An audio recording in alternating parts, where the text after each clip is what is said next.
السلام عليكم ورحمة الله وبركاته. ازيكم يا حبايبي؟ عاملين ايه؟ يا رب تكونوا بخير. انا منى عبد العزيز. النهاردة ان شاء الله هنعمل مع بعض مكرونة محمرة بطريقة بقى هتعجبكم جدا. تحفة، موفرة جدا وسريعة جدا. هتعملوها مفيش 10 دقايق تكونوا مخلصينها. ما تنسوش بقى لو الفيديو عجبكم ما تنسوش اللايك والشير، ويلا بينا ندخل على المقادير.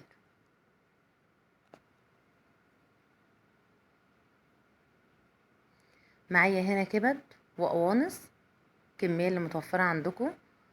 معايا هنا بصل، طماطم وجزر ورق لورا حبهان وقرنفل، ومعايا زر الورد.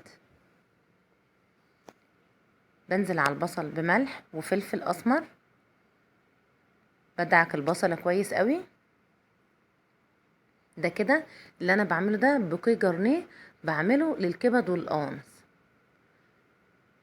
معايا ميه مغليه بنزل عليها زي ما قلت لكم بالبوكيه جرنيه دوت، ومعلقه خل كبيره. وبنزل بقى بالكبد والقوانص بعد كده. اول ما تغلي انزل بالقوانص الاول تاخد غلوتين، وبعد كده هنزل بالكبد على طول. التكة دي او الحركة دي بتخلي معايا ريحة الكبد والقوانص تحفة. في حتة تانية، الناس اللي بتتضايق من ريحة الكبد والقوانص وتبقى على طول، في ناس كتير جدا ما بتحبهاش. هنا معايا حطيت معلقة سمنة، شوية زيت، وبنزل من المكرونة هحمرهم. بصوا على البوتاجاز، الحلة دي قصاد الحلة دي، وفي ثانية في خطوتين هتخلصوه. نزلت كده بالكبد معايا.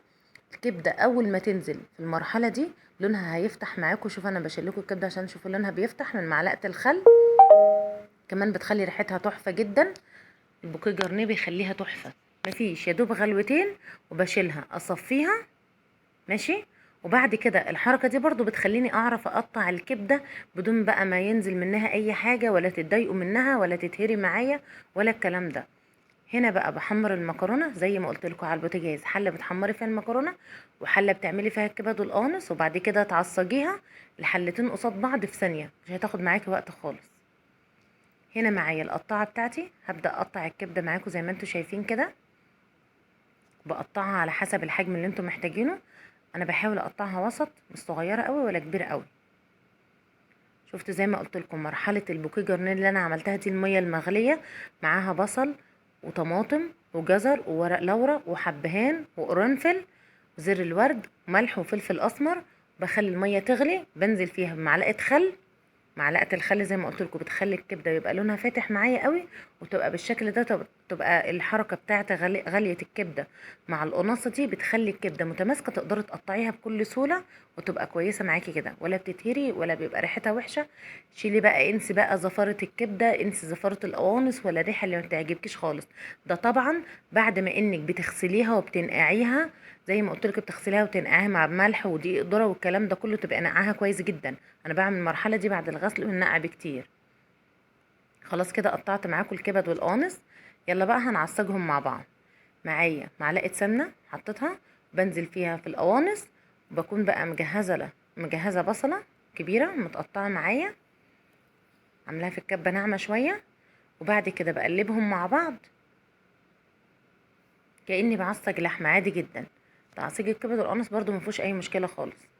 وبعد كده بنزل بقى بشويه كزبره ناشفه، معلقه صغيره او نص معلقه صغيره على حسب الكميه معايا. بنزل بشويه كمون وفلفل اسمر، ومعايا بهارات بقى. معايا رشه زنجبيل ورشه قرفه، بهارات وفلفل اسمر وشويه ملح ابيض.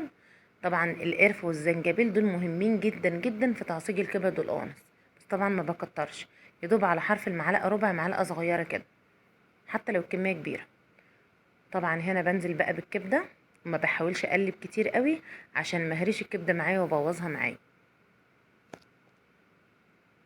كده خلاص عصقت الكبد والقوانص. طبعا ايه، نزلت عليهم بقرن شطه حراق كده حسب الرغبه، اللي مش عايزين شطه حطوا فلفل عادي.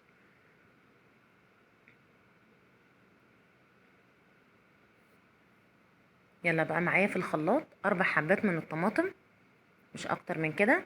وبنزل بشويه توم مهروس او فصين توم من العادي، ومعاها مكعب مرقه.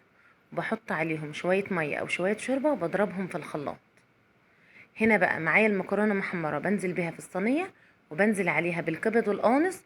وانا فرمت الطماطم زي ما قلت لكم، معاها معلقتين مكعبين مرقه، ومعاها ممكن احط قرن الشطه بدل ما احطه على الكبد والقوانص، او عايزه تزودي، ومعاها فصين توم وبضربهم في الخلاط.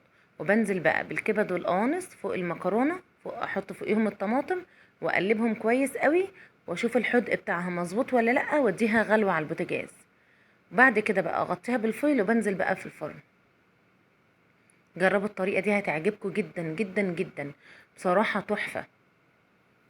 طعمها حلو جدا وريحتها حلوة جدا ومنقذة معايا وسريعة جدا. يلا بقى جربوها وقولوا لي رأيكم في الكومنتات، وما تنسوش اللايك والشير، والسلام عليكم ورحمة الله وبركاته.